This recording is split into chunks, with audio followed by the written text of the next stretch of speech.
Why is everybody going back to the moon?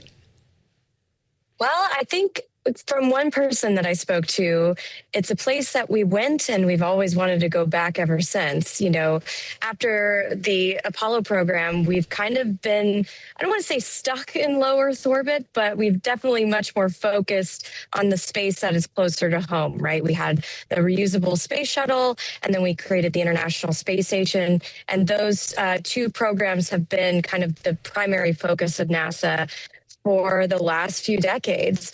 But now there's kind of this idea that, you know, we've been there and we've done that with low Earth orbit.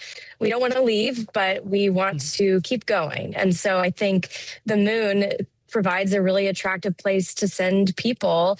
And, you know, kind of at the heart of NASA, they like to have a big flagship, you know, human spaceflight program to move the needle forward. And so that, you know, the moon is the next logical step for us to go. Does it, Loren, set us up for a mission to Mars? Is that the next step following what happens with Artemis II?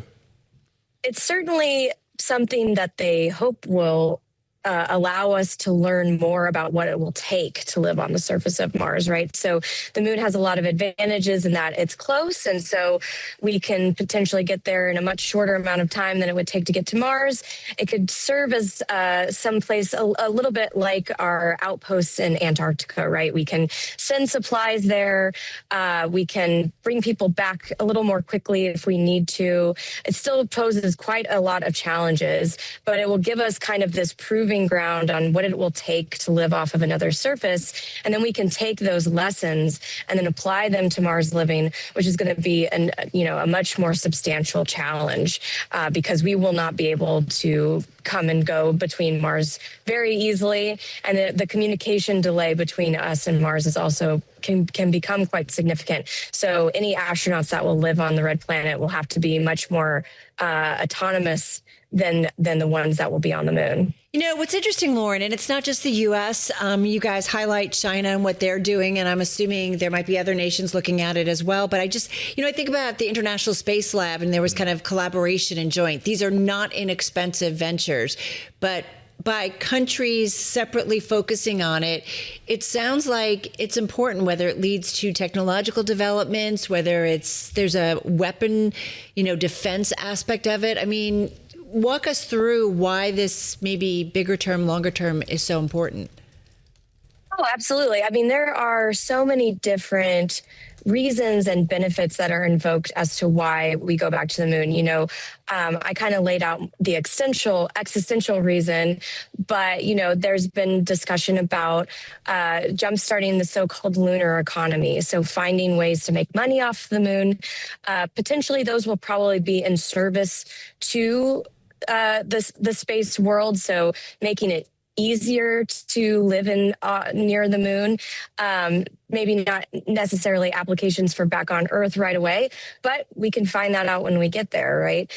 You also talked about China. You know, there's a lot of discussion about whether, you know, we should be the ones to get back to the moon before China lands its astronauts there. There's a lot of concern about, you know, China potentially making it more difficult for us to explore the moon in the ways that we want if they were to set up some kind of, you know, perimeter. Obviously, that is a very, you know, long-term scare, but that is what is invoked as to why we need to get there. And then there's also discussion of the moon as the ultimate high ground, as it were. So, you know, the farther you are in space, you know, the better vantage point you could have with assets in orbit around Earth. So lots of discussion about, you know, why we need to get back, what we'll do when we get there, but first we just need to get there.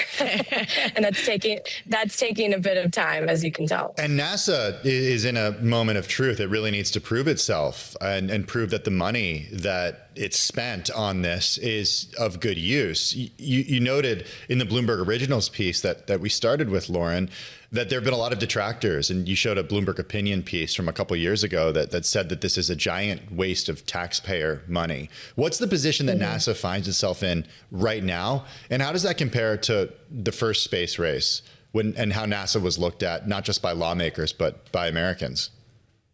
Yeah, absolutely. I think NASA is certainly faced with needing to show that it can execute on these ambitious programs. The rocket and the capsule that are flying potentially tomorrow have been in development well over a decade now. They had their first flight together back in 2022, an uncrewed mission, and here we are in 2026. That's a big gap between those two flights, and so there's a lot of criticism about how slow the project has been, how much money, each time they delay or there's another year that goes by that costs more money to keep the programs going. And so there's been many cost overruns, billions of dollars over budget. And so at some point, people have floated canceling. At this point, I think they're trying to show, okay, let's take the vehicles that we have developed and accelerate. So there's a lot of enthusiasm now, especially with the new administrator, Jared Isaacman, to ramp up the launch cadence for these missions, to go more quickly and to do even more ambitious things with the money that they have invested into this program. He's called for a lot of new changes, a lot of really ambitious goals. And so, there's not a long time to get those things done. So we'll see if he can actually accomplish them during his time as the administrator. What's interesting too, Loren, you've got Boeing involved, Lockheed Martin, like your kind of traditional iconic defense companies and space companies, if you will. But it's interesting. We have seen from when my dad was involved, it was all government work, government contracts, but working for the government. Now you've got kind of the private space exploration industry, whether it's Elon Musk, whether it's Jeff Bezos. Why not? Some might say, why not just leave it to the private sector to figure this out? Just got about a minute left. Sure. Well, that's what's so interesting about Artemis, right? It's a bit of a mashup of the old and new way of doing space. So you mentioned Boeing and Lockheed. Their contracts are very much the old NASA way. NASA oversees them, pays the entire bill, and then owns the vehicles when they're done. But the lunar landers that are being developed for Artemis from SpaceX and Blue Origin, they're much more outsourced, with NASA putting in partial investment money, but then the companies will own those vehicles when they are done. There are two conflicting approaches. And it still remains to be seen whether one is the better way or the other. So I think we'll have to revisit that question later on down the road. 20 seconds, pretty cool down there right now? It's actually, I come to Florida often for these launches. The weather is pristine and I can't complain. And that's not always the case when I come here. So I'm looking forward to it. Fingers crossed for tomorrow's launch.